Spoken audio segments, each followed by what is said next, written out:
Now, at the end of an important week over Brexit, the Chancellor Philip Hammond denies all the controversy has been a national humiliation.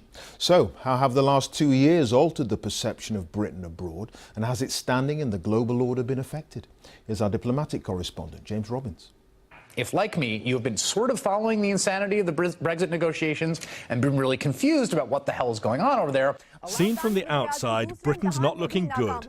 A laughingstock to some, a basket case to others. Theresa May's Brexit plan. So what are foreigners saying about future prospects for Britain in the world?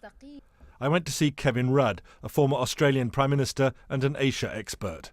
Bucket loads of damage will be done to Britain and its standing in the world if it leaves.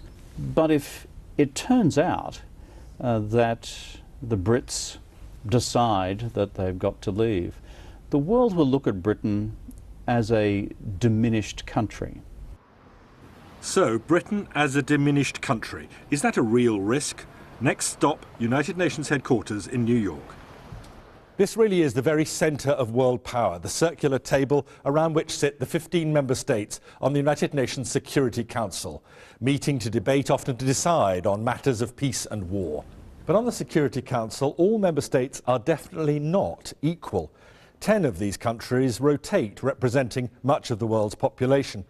Only 5 have permanent seats here and, crucially, an individual right of veto over any council decision.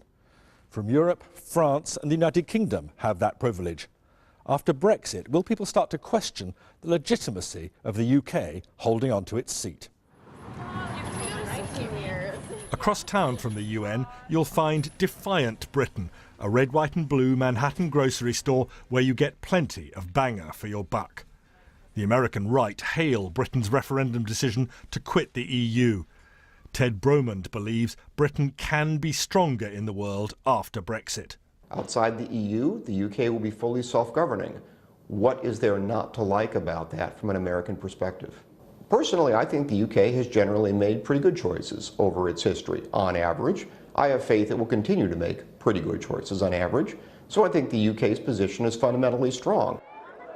But the future looks different, seen from the fastest growing continent in the world, Africa.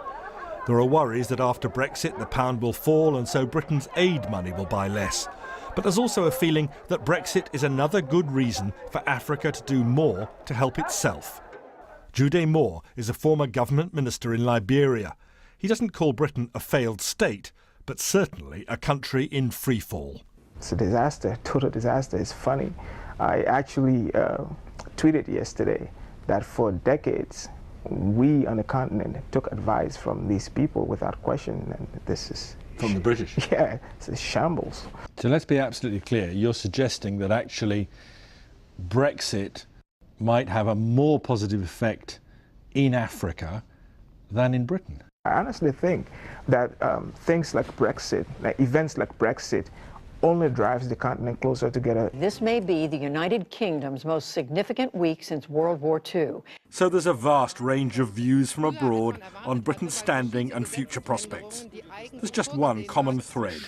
Almost everyone now sees Britain in a quite different light. James Robbins, BBC News.